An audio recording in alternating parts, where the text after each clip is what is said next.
Hello students, आज के lecture में हम करने वाले हैं न्यूमेरिकल एक्सरसाइज के। और ये जो न्यूमेरिकल है ये जो पिछले वीडियो में हमने बैरोमीटर के बारे में पढ़ा था उसके रिगार्डिंग है। ठीक है, तो वहाँ पर हमारे पास फॉर्मूला था P = H रो G, और ये एक्चुअली एटमॉस्फेरिक प्रेशर होता था। ठीक है, तो ये जो फॉर्मूला था इसका यूज़ करके हमको जो एक्सरसाइज 10.6 है वो और 10.7 में इसके रिगार्डिंग आएगा वो करना है। तो 10.6 की हम बात करें तो यहाँ पर क्या हुआ है कि हमने जो बैरोमीटर के बारे में पढ़ा था तो वहाँ पर क्या था कि टॉर्सिली ने वहाँ पर मर्क्यूरी यूज़ किया था।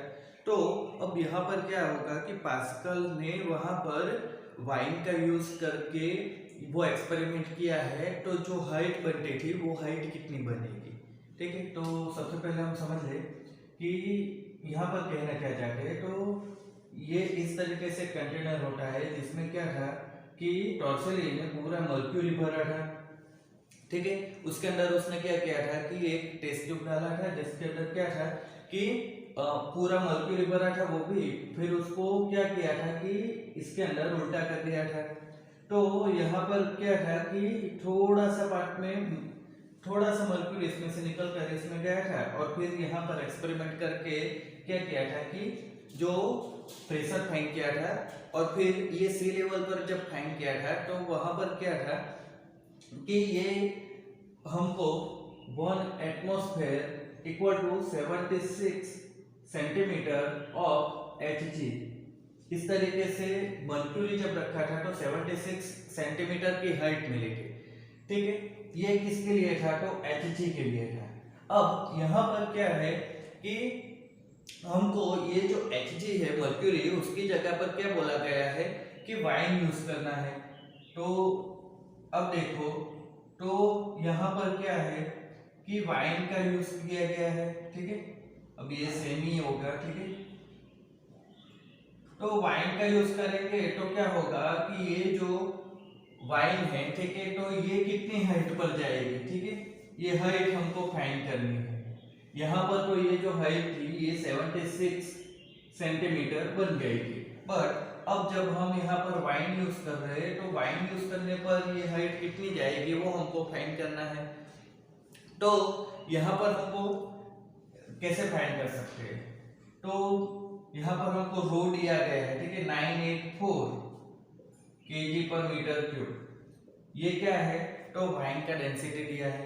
ठीक है, रो, फिर जी की वैल्यू, तो जी की वैल्यू यहाँ पर कुछ नहीं दी है तो 9.8 ले लो, और H वो हमको फाइंड करना है, और एटमॉस्फेरिक प्रेशर तो 1.01 10⁵ पास्कल होता है। तो यहाँ पर से हम फॉर्मूला क्या लगाएंगे, Pa = H रो G। अब हमको फाइंड क्या करना है, हाइट फाइंड करनी है, तो H = हम क्या करेंगे Pa अपॉन क्या हो जाएगा तो रो × G। तो Pa की वैल्यू यहाँ पर क्या हो जाएगी 1.01 × 10⁵ पास्कल, और रो की वैल्यू यहाँ पर हमको दिया है 984, और दूसरा है G की वैल्यू तो 9.8। तो यहाँ पर से हम जब इसको सिंप्लीफाई करेंगे तो ये जो हाइट है ये हमको 10.5 मीटर मिलेगी। ठीक है, तो एक्चुअली यहाँ पर देखना कि यहाँ पर जो हाइट मिली थी वो 76 सेंटीमीटर मिली थी, और यहाँ पर हमको 10.5 मीटर मिल रही है। ठीक है, तो मतलब क्या हो जाएगा कि बहुत ही ऊंचा हो जाएगा। तो ये डिफरेंस कहाँ से आ रहा है, हाइट में इतना डिफरेंस आ रहा है। देखो यहाँ पर मर्क्यूरी रखा था तो क्या था कि वो ओनली 76 मतलब 1 मीटर से भी कम में आ गया था, जबकि ये देखो तो 10.5 मीटर, मतलब आप समझ लो कि 2 मंजिला जो इमारत होती है उसके जितना ऊंचा हो जाएगा। तो ये इतना ऊंचा कहाँ से हो जाता है, तो इसका रीजन ये है कि ये जो मर्क्यूरी होता है तो उसकी डेंसिटी बहुत हाई रहती है, जबकि आप वाइन की बात करो तो उसकी डेंसिटी आप देखो 984, तो ये एक्चुअली पानी से भी हल्का होता है। तो उस वजह से क्या होगा कि जितना हल्का मटेरियल उतना वो हाइट पर जाता है, इसलिए यहाँ पर हमको हाइट बहुत ज़्यादा मिलेगी। तो ये न्यूमेरिकल में हम देख सकते हैं कि जितना हम यहाँ पर लिक्विड की डेंसिटी कम लेंगे उतनी ज़्यादा वो हाइट पर जाएगा। और एक चीज़ है कि मर्क्यूरी की डेंसिटी सभी फ्लूइड में सबसे ज़्यादा होती है।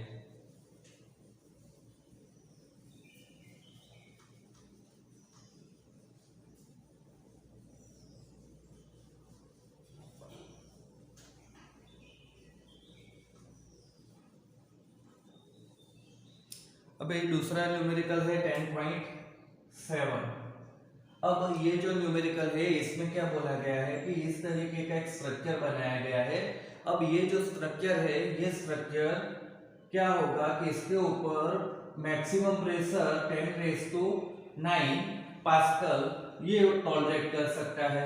एक स्ट्रक्चर बनाया है, ठीक है, मतलब जो क्रॉन्केट वाला स्ट्रक्चर बनाते हैं, ठीक है। तो ये स्ट्रक्चर 10⁹ पास्कल जितना प्रेशर टॉलरेट कर सकता है। अब क्या बोला गया है कि ये जो स्ट्रक्चर है इसको समंदर में 3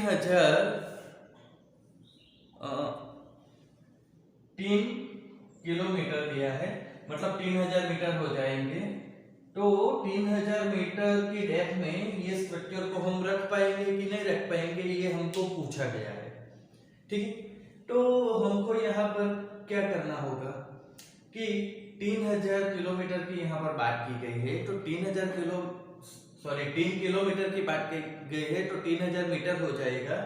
तो हमको यहाँ पर यह फाइंड करना है कि 3000 मीटर पर सी लेवल में कितना मैक्सिमम प्रेशर होता है, ठीक है। तो यहाँ पर हम बात करें प्रेशर की, तो 3000 बोला गया है, तो ये क्या हो जाएगा, तो PA प्लस HρG ये हमारा फॉर्मूला हो जाएगा। तो इसमें क्या हो जाएगा कि एटमॉस्फेरिक प्रेशर हो जाएगा 1.01 10⁵ प्लस हाइट की बात करें तो 3000 मीटर डेप्थ है तो वो हो जाएगा 3000, रो की बात करें तो वो हो जाएगा 1000, ठीक है। यहाँ पर ठीक है कि ये समुद्र के पानी की बात की, बट अलग से डेंसिटी नहीं दी है तो वो 1000 ले लेनी है। और ये जो G है तो उसको हम 10 ले रहे हैं, ठीक है। तो ये क्या हो जाएगा 1.01 × 10⁵ प्लस इधर आप देखो तो ये क्या हो जाएगा, तो 3 6 और 1 7, तो 3 × 10⁷ इस तरीके से हम लिख सकते हैं। तो ये क्या हो जाएगा आप देखो तो कि यहाँ पर से आप देखो तो इसको हम क्या लिख सकते हैं, तो 0.010 × 10⁵ प्लस 3 × 10 सॉरी ये 10⁷ हो जाएगा और ये भी 10⁷ हो जाएगा। तो अब हम लिख सकते हैं 3.01 × 10⁷ पास्कल, ठीक है। तो यहाँ से हम क्या देख सकते हैं कि जो 3000 मीटर की डेप्थ पर आप जाओगे तो वहां का मैक्सिमम प्रेशर क्या होगा, तो वो हो जाएगा एक्चुअली 10⁷ की पावर में। और ये मैक्सिमम कितना टॉलरेट कर सकता है 10⁹ दैट मींस कि यहाँ पर जो P मैक्सिमम है वो ग्रेटर देन क्या है कि एक्चुअल प्रेशर।